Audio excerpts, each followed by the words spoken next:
Hello guys, எல்லாம் எப்படி இருக்கிறீங்க? இன்றைக்கி நம்ம பார்க்குற குழம்பு என்னென்னா முட்டை கத்திரிக்காய் குழம்பு. அதுக்கு இந்த மாதிரி குட்டி குட்டி சைஸில் இருக்கிற கத்திரிக்காய் எடுத்து இப்படி நாளாக டிவைட் பண்ணி கட் பண்ணி வச்சுக்கோங்க. கட் பண்ணிவிட்டு கத்திரிக்காய் எல்லாத்தையுமே தண்ணியில் போட்டு வச்சுக்கிறணும். இப்போது கடாயில் கொஞ்சமாக நான் எண்ணெய் சேர்த்துருக்கேன். அது சூடாகவும் இந்த கத்திரிக்காயெல்லாம் ரோஸ்ட் பண்ணி எடுக்க போகிறோம். இப்போது இந்த கத்திரிக்காயோடையவும் தேவையான உப்பு கொஞ்சமாக மசாலா சேர்த்து வதக்கலாம். மீடியம் டு லோ ஃப்ளேமில் வந்து இதை மாதிரி பரட்டி கொடுங்க.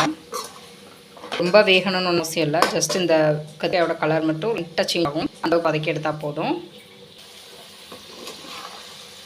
இந்த அளவுக்கு வதங்கினது போதும். இப்போ நம்ம இந்த கத்திரிக்காயில் மட்டும் ஒரு தட்டுக்கு மாற்றிடலாம். இது ஒரு தட்டில் அப்படியே இருக்கட்டும். இப்போது அதே எண்ணெயிலே கொஞ்சமாக வந்து கடுகு சேர்த்துக்கலாம்.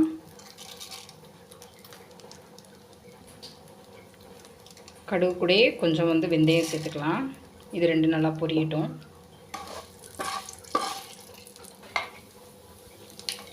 பொரிஞ்சதுக்கப்புறமா ஒரு பெரிய வெங்காயத்தை குட்டி குட்டியாக கட் பண்ணி சேர்த்துக்கலாம்.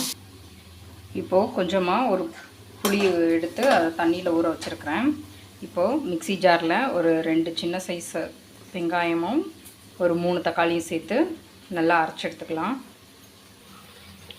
கொஞ்சமாக கருவேப்பிலை சேர்த்துக்கலாம். இப்போது ஒரு கொஞ்சம் வெள்ளைப்பூடு மட்டும் நல்லா இடிச்சிட்டு சேர்த்துக்கிறணும். இந்த மாதிரி இடிச்சிட்டு சேர்த்துக்கோங்க. வெள்ளைப்பூடோட பச்சை வாசனை எல்லாம் போயிடுச்சு. இப்போ நம்ம அரைச்சி வச்ச தக்காளி வெங்காயம் பேஸ்ட்டு சேர்த்துக்கலாம். இப்போ இதோடையவும் வீட்டில் அரைச்ச குழம்பு தூள் வந்து 1.5 ஸ்பூனு, அப்புறம் புளிக்குழம்பு தூள் வந்து அது ஒரு 1.5 ஸ்பூன் சேர்த்து நல்லா வதக்கிக்கலாம். இப்போது குழம்புக்கு தேவையான அளவு உப்பு சேர்த்துக்கலாம். இப்போ இதை ஃபுல்லாக ஒரு லைட்டாக ஒரு வதக்கிக்கலாம்.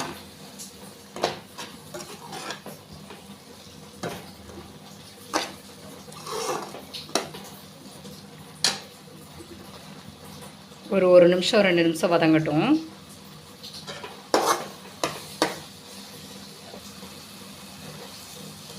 இப்போ இந்த அளவுக்கு வதங்கினதுக்கப்புறமா குழம்புக்கு எவ்வளோ தண்ணி தேவையோ அந்தளவுக்கு ஊற்றி குழம்பு கரைச்சி வச்சுக்கலாம். இந்த அளவுக்கு குழம்பு தண்ணி ஊற்றி கரைச்சி ரெடி பண்ணி வச்சுருக்கு. இப்போ இது நல்லா கொதித்து வரட்டும்.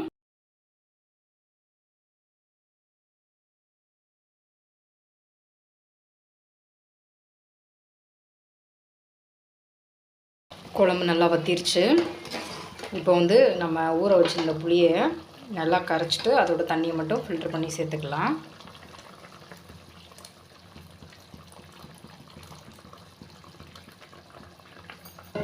புளி தண்ணி சேர்த்ததுக்கப்புறமா ஒரு நிமிஷம் மட்டும் கொதிக்க ஆரம்பிக்கட்டும். அதுக்கப்புறமா நம்ம கத்திரிக்காய் சேர்த்துக்கலாம். புளி தண்ணி ஊற்றினதுக்கப்புறமா நல்லா கொதிக்க ஆரம்பிச்சிருச்சு. இப்போ நம்ம வதக்கி வச்சுருக்க கத்திரிக்காயை அப்படியே குழம்புல சேர்த்துடலாம். கத்திரிக்காய் சேர்த்ததுக்கப்புறம் ரொம்ப வேகணும்லாம் ஒன்றும் இல்லை. இது குட்டி குட்டி கத்திரிக்காய் ஆல்ரெடி வதக்கி வேறு வச்சுருக்கோம். இது நல்லா வேகட்டும். அவ்வளோதான், நம்மளோட முட்டை கத்திரிக்காய் குழம்பு ரெடி ஆயிடுச்சு. பாருங்கள், கத்திரிக்காய் கொஞ்சம் கூட உடையாமல் நல்லா வெந்து வந்திருக்கு. இதே ரெசிப்பியில் நீங்களும் இந்த குழம்பு ஒரு முறை ட்ரை பண்ணி பாருங்கள். ட்ரை பண்ணி பார்த்துட்டு எப்படி இருந்துச்சுன்னு மறக்காமல் கமெண்ட் பண்ணுங்கள். இந்த மாதிரி சிம்பிள் அண்ட் டேஸ்டியான ரெசிபிஸ் வேணும்னா நம்மளோட சேனலை ஃபாலோ பண்ண மறக்காதீங்க. Thank you so much guys.